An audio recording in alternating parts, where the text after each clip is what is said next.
Pen portrait, Robert Kelly. My name is Antoinette Keegan. I have been asked by Miss Sally Kelly, eldest sister of Robert Kelly, who was killed in the Stardust fire, to give this pen portrait of him. I am privileged to do this on behalf of the Kelly family. I do it in honour of Robert's brother Eugene, who was a dear friend of mine for over 2 decades.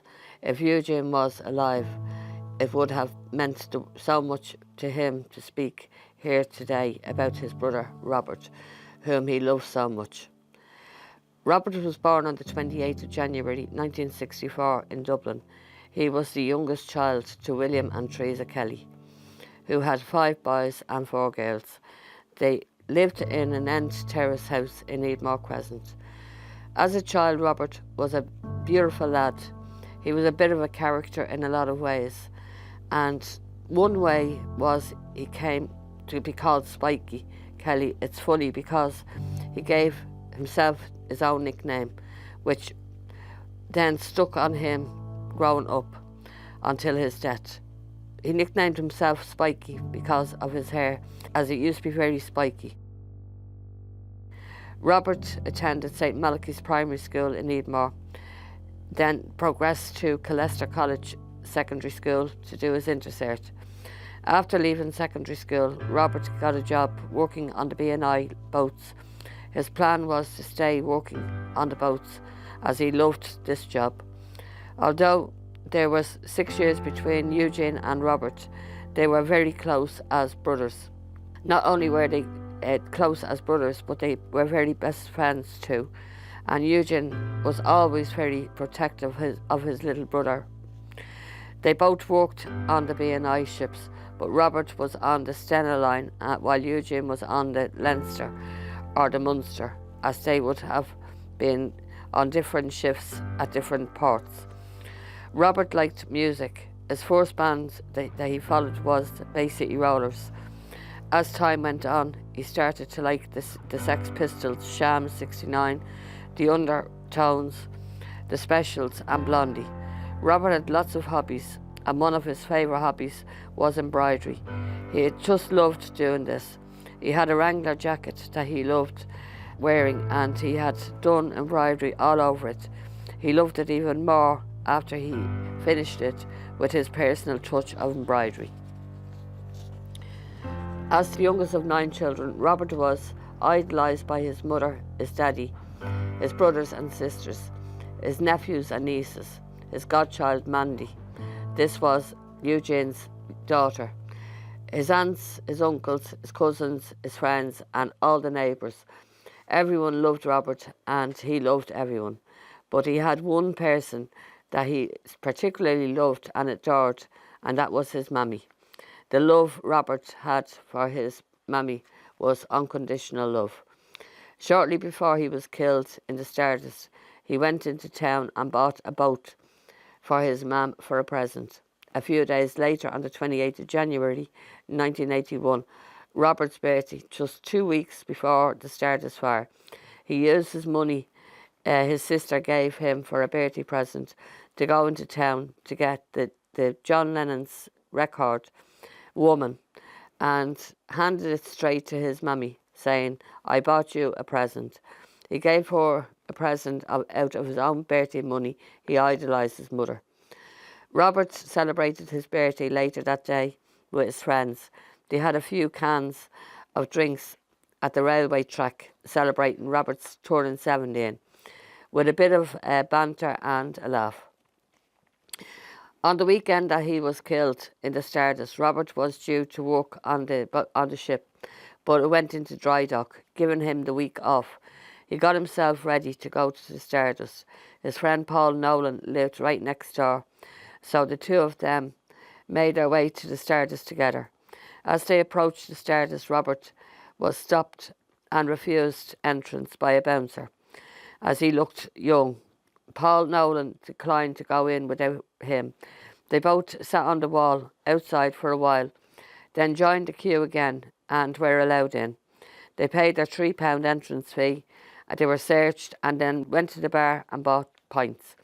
Paul Nolan recalls the last time Robert was seen alive was at the Stardust. He was standing in front of the stage with Michael Barrett. While Michael Barrett was bending over helping the DJ with the records, they were laughing and joking. Then they noticed the fire. There was huge panic with people trying to get out. It was like a horror scene from a movie, but it was real. Paul Nolan got out that night through the main door. He looked for Robert running around outside with his other friends, Michael Seary, Joe Brown, Pierce Godfrey, Paddy Nolan. Paul was then told to get in an ambulance. He was brought to the Mater Hospital. Paul panicked and ran away from the hospital. The driver of a passing car noticed Paul with his burn clothes and offered to bring him home. When Paul got out of the man's car, he ran next door straight into the Kelly's house, banging the door down till Mr. and Mrs. Kelly opened the door and asked, "What is all the commotion?" Paul kept saying, with panicking, pleading with them to go and check if Robert was in his room, but Robert's bed was empty. Robert never came home. Mr. and Mrs. Kelly didn't know what to do. As they panicked, they went looking for Robert and couldn't find him. Then tried to contact their other son, Eugene, who was working on the boat that night. Eugene was called to the captain of the ship and was told to ring home immediately as it was an emergency. Eugene rang his parents from the boat and was told that there had been a fire in the Stardust. Robert was there and he hasn't been found yet. Getting home as fast as Eugene could, Eugene drove his gold Ford Cortina to all the hospitals in Dublin. He always recalled how, as he drove the car into the driveway, he could hear the roars and crying of his mammy and his dad coming from the house. They were hysterical. He tried to comfort them by saying it isn't confirmed that Robert is dead. Reality was coming closer to Eugene as he was told by the guards to go to the morgue. Eugene dreaded this. He went to the morgue and it was confirmed that Robert had been killed in the Stardust. He was later identified by dental records a few days later. Since then, over the years, Ray, I've known Eugene Kelly as a friend, a bereaved family member who lost a loved one in the Stardust and also a committee member. He would tell me different stories about his brother Robert. Eugene told me that just 2 weeks before Robert was killed in the Stardust, Robert was lying on his bed and had an out-of-body experience and thought to himself, "I am not afraid of death." Eugene said Robert spoke about this right up to the night of the Stardust, 14th of February 1981. When it was confirmed that Robert had died, one of Robert's aunts contacted his favourite band, the English punk band Sham 69. When she contacted the band's frontman, Jimmy Pursey, and told him the news, the Kelly family received a wreath from Jimmy Pursey for Robert's funeral. The family thought it was a beautiful gesture for Robert. 20 years later, Eugene and Robert's friend, who survived the Stardust, Paul Nolan, met Sham 69 in Temple Bar, and Jimmy Pursey remembered all about the Kelly family. After Robert Kelly's funeral, the Kelly family were never the same again. It broke the hearts of Mr. and Mrs. Kelly, Eugene and all his family. They just could not cope. The family fell apart. They just could not believe that they were never going to see Robert again. As he lay in a closed coffin, they were told to remember him the way he was.